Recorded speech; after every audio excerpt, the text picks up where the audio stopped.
भारत एक ऐसी भूमि जहां हर पर्वत, हर नदी अपने भीतर हजारों वर्षों का रहस्य समेटे हुए है और इन्हीं रहस्यों में छिपा है मध्य प्रदेश के सतना जिले में स्थित मां शारदा टेम्पल का दिव्य इतिहास। समुद्र तल से लगभग 600 फीट ऊंचे त्रिकुट पर्वत पर स्थित यह मंदिर सिर्फ पत्थरों से बनी एक संरचना नहीं, बल्कि करोड़ों लोगों की आस्था, विश्वास और चमत्कारों का जीवित प्रमाण है। पुराणों के अनुसार जब राजा दक्ष ने एक विशाल यज्ञ का आयोजन किया, तब उन्होंने अपने ही दामाद लॉर्ड शिवा का अपमान किया। अपमान सहन न कर पाने पर माता सती ने यज्ञ की अग्नि में स्वयं को समर्पित कर दिया। जब भगवान शिव को यह समाचार मिला, तो उनका क्रोध पूरे ब्रह्मांड पर भारी पड़ने लगा। वे माता सती के शरीर को लेकर तांडव करने लगे।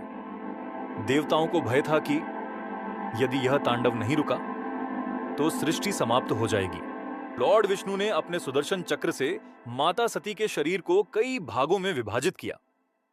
जहां जहां माता के अंग और आभूषण गिरे, वहां शक्तिपीठों की स्थापना हुई। मान्यता है कि महर में माता का हार गिरा था और इसी कारण इस स्थान का नाम पड़ा माई का हार, जो समय के साथ बदलकर महर कहलाया। महर, लेकिन महर का रहस्य सिर्फ यहीं समाप्त नहीं होता। इस मंदिर से जुड़ी एक ऐसी कथा है जिसे सुनकर आज भी लोग आश्चर्य में पड़ जाते हैं। करीब 800 साल पहले बुंदेलखंड की धरती पर दो वीर योद्धा हुए, आल्हा और ऊदल। इन दोनों भाइयों की वीरता के किस्से आज भी लोकगीतों में गाए जाते हैं। लेकिन उनमें से एक योद्धा, आल्हा का नाम महर मंदिर के साथ हमेशा के लिए जुड़ गया। कहा जाता है कि आल्हा माता शारदा के परम भक्त थे। उन्होंने इसी पर्वत पर बैठकर लगभग 12 वर्षों तक कठोर तपस्या की। उनकी भक्ति से प्रसन्न होकर माता शारदा ने उन्हें दर्शन दिए और अमृतत्व का आशीर्वाद प्रदान किया। स्थानीय लोगों का मानना है कि आल्हा आज भी जीवित हैं और हर रात ब्रह्म मुहूर्त से पहले वे माता के दर्शन करने आते हैं। मंदिर के पुजारियों के अनुसार जब रात में मंदिर के पट बंद किए जाते हैं, तब भीतर सब कुछ सामान्य होता है। लेकिन सुबह जब पट खोले जाते हैं, तो माता के चरणों में ताजे फूल, जल चढ़ा हुआ और पूजा के चिन्ह दिखाई देते हैं, जबकि रात में मंदिर पूरी तरह बंद रहता है। आखिर वो पूजा कौन करता है? कौन है जो रात के अंधेरे में मां शारदा के दरबार में आता है? कई लोग इसे सिर्फ आस्था मानते हैं, लेकिन स्थानीय लोग आज भी पूरी श्रद्धा से कहते हैं कि वो कोई और नहीं बल्कि आल्हा हैं। इतिहासकारों के अनुसार आल्हा ने पृथ्वीराज चौहान के विरुद्ध कई युद्ध लड़े थे, लेकिन उनकी सबसे बड़ी शक्ति उनकी तलवार नहीं, बल्कि माता शारदा के प्रति उनकी अटूट भक्ति थी। महर आने वाले हजारों भक्त बताते हैं कि यहां आने के बाद उनकी जिंदगी बदल गई। किसी को संतान सुख मिला, किसी की बीमारी दूर हुई, तो किसी को निराशा के अंधेरे में नई उम्मीद की रोशनी मिली।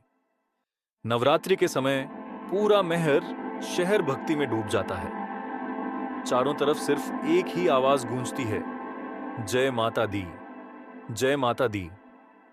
हजारों लोग 1063 सीढ़ियां चढ़कर मां के दर्शन करने पहुंचते हैं और जैसे जैसे भक्त ऊपर बढ़ते हैं, वैसे वैसे उनका विश्वास और गहरा होता जाता है।